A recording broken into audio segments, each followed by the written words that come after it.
If there was ever a moment where the Milwaukee Bucks reminded the world who they really are, it was this game. Down 24 points in the fourth quarter against the Minnesota Timberwolves. Most teams would have packed it in, chalked it up to an off night, and moved on.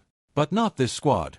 What they did wasn't just a win, it was one of the most jaw-dropping comebacks of the entire season.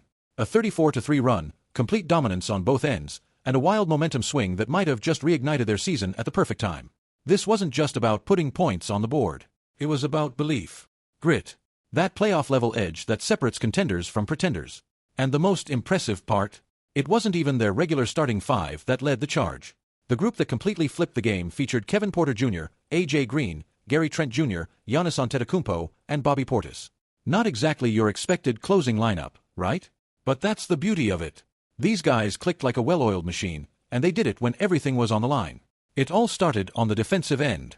Bobby Portis, fresh off a 25-game suspension, made his impact known immediately. Diving for loose balls, getting deflections, being a physical force in the paint. That hustle sparked the break, and from there, KPJ set the tone, using a screen to shake off Dante DiVincenzo and throwing down a thunderous slam. That one play shifted the energy in the entire building. Then it was Giannis' time. He calmly stepped into a free throw line jumper, pure. Next possession. Spins right through Minnesota's defense for an uncontested dunk. Then steps into a deep three like he's Steph. And when Giannis is hitting jumpers from that range, it's not just a spark, it's a wildfire. On the other end, the Bucks' zone defense completely choked off Minnesota's offense. The Timberwolves went 8 full minutes without a made field goal. 8. That's not a coincidence, that's effort, communication, and defensive discipline at its best. Gary Trent Jr. was everywhere, closing out hard, flying around, getting into passing lanes. A.J. Green pulled up from 30 feet like it was nothing and drilled a huge three. And KPJ? He was locked in, not just scoring, but reading plays, jumping passes, and flipping the floor in seconds. His energy was infectious. 4 of his 5 steals came in that fourth quarter alone. There's a moment that really captures it all. KPJ intercepts a lazy pass, nearly loses the ball, regains control, and lofts an alley-oop to Giannis, who throws it down with authority. That was the dagger. That was the exclamation point on one of the wildest 6-minute stretches we've seen from any team this year. Let's not forget, Minnesota is no joke. They were fighting for playoff positioning, sitting in a tight Western Conference race. This wasn't a meaningless game for them. But the Bucks made them look like a lottery team during that stretch. And that's what makes it so impressive. This game didn't just count in the standings, it sent a message. The Bucks are waking up at exactly the right time. They're healthier, hungrier, and finally finding some rhythm. A win like this builds belief, not just in the locker room, but in the coaching staff, the rotations, the system. The vibes are different now. The body language is different. This comeback was more than a wild moment, it was a turning point. And if Milwaukee builds on this energy going into the playoffs, they could very well become the most dangerous wild card in the entire Eastern Conference. One of the biggest reasons this Bucks comeback felt different, more meaningful, was because it wasn't just Giannis doing everything. It was a total team effort. And now, suddenly, Milwaukee doesn't just have 1 or 2 stars to lean on. They're seeing real production, energy, and confidence from guys all over the roster, and that's exactly what you need to make a deep playoff run. Let's start with the heart of the team, Giannis Antetokounmpo. Over this 5-game win streak, he's been absolutely dominant, not just as a scorer, but as a facilitator, a tone setter, and frankly, as a leader. He's recorded 3 straight triple-doubles, and he's doing it with control. He's not forcing the issue. He's surveying the floor, reading defenses, and trusting his teammates. Over his last 2 games alone, he racked up 71 points, 32 rebounds, and 30 assists, something no one's done since Wilt Chamberlain in 1968. That's not just all-NBA level. That's legendary. But what's even more intriguing is the shift in how Giannis is being used. He's not just catching lobs or operating out of the post. He's bringing the ball up, running the offense like a true point forward. And he likes it. In a recent post-game interview, Giannis mentioned how much more comfortable he feels initiating plays instead of reacting off-ball. That's huge. Because when Giannis is in rhythm as a ball handler, the Bucks' pace increases, the offense opens up, and the whole team feeds off that energy. Now, obviously, there's one giant piece still missing, Damian Lillard. And here's where things get interesting. According to recent reports, Dame's recovery from blood clots is ahead of schedule. He was expected to be cleared for contact within a week to 10 days, and we're already past day 6.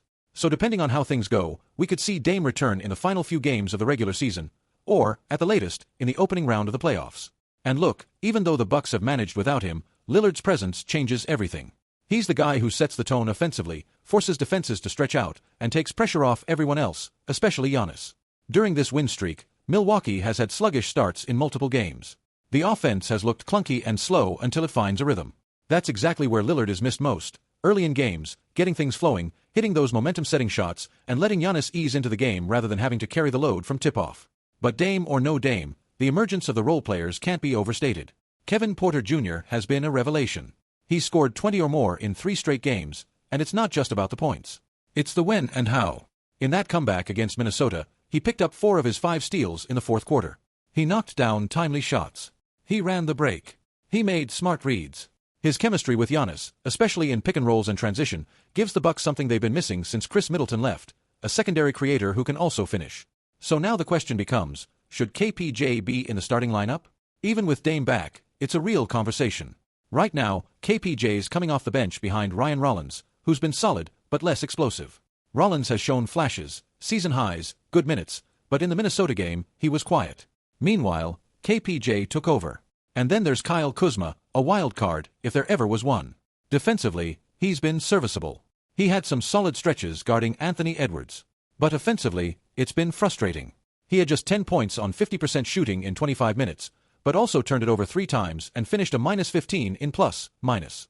That's not the kind of production you want from a starting forward. This was the second time in 3 games that Kuzma was benched in the second half and didn't return. What's encouraging, though, is that other guys are stepping up when it counts. AJ Green came in and provided spacing. Gary Trent Jr. brought energy and shot-making. Bobby Portis, he didn't just play in that second half, he took over. He looked like the emotional engine of the team. And even though Brook Lopez didn't play down the stretch, that wasn't about bad play. It was about trusting the guys who had it going. That's something Doc Rivers deserves credit for. He didn't stick with the default rotation. He made the bold move to ride the hot hand, and it paid off in a huge way. That kind of flexibility and trust in the bench could become one of the Bucks' biggest weapons in the postseason. Bottom line, this isn't just a 2-man team anymore. Milwaukee's starting to find pieces that fit, and guys who are stepping into their roles with confidence. Giannis is leading. KPJ is rising. Dame is on the way back. And when you put all of that together, this team doesn't just have star power, it has depth, momentum, and options. A very dangerous combination in April. With just a few games left in the regular season, the Milwaukee Bucks find themselves in a position that felt unlikely just a few weeks ago. Confident, locked in, and potentially peaking at exactly the right time. This latest win over Minnesota wasn't just about the comeback. It had serious playoff implications. And looking ahead, Milwaukee might quietly be one of the most dangerous teams in the postseason. Let's start with the standings. After beating the Timberwolves and pushing their win streak to 5, the Bucks now have a clear path to locking in the 5 seed in the Eastern Conference.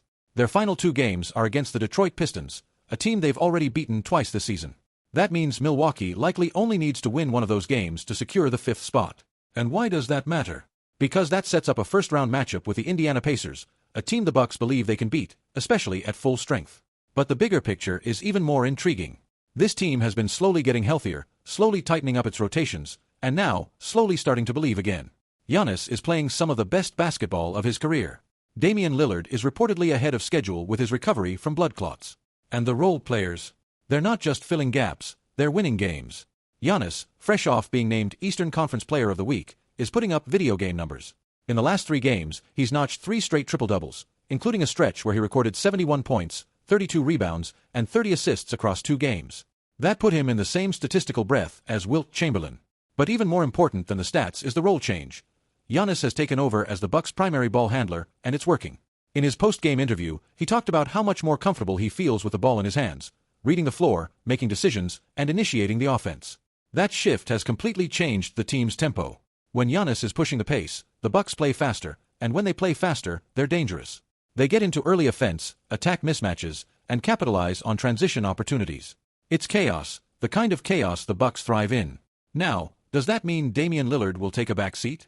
Not at all. In fact, once he returns, Milwaukee might finally unlock the perfect balance. Giannis as the lead initiator with Dame as a deadly off-ball threat who can also run the show when needed.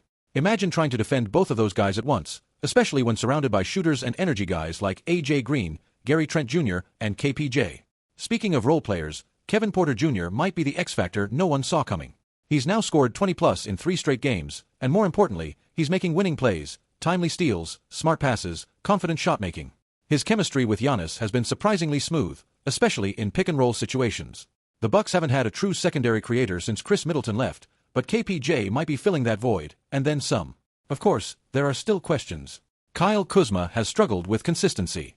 Ryan Rollins has had bright spots, but isn't always reliable. Brook Lopez played limited minutes down the stretch against Minnesota, not because he played poorly, but because Doc Rivers stuck with the hot hand. And that brings us to coaching. Doc deserves some serious credit here. He didn't panic. He didn't blindly go back to the starters late in the game. He trusted the group that was cooking, and they rewarded him with one of the best wins of the season. That kind of flexibility, being willing to ride what's working instead of what's expected, could be a huge difference maker in the playoffs. So here we are. The Bucks are likely headed into the postseason as the 5 seed, with a favorable matchup, a healthy Giannis, a possibly returning Dame, and a rotation that suddenly looks deeper and more versatile than expected. They're not the favorites. They're not the headline. But they might be the scariest underdog in the entire playoff field.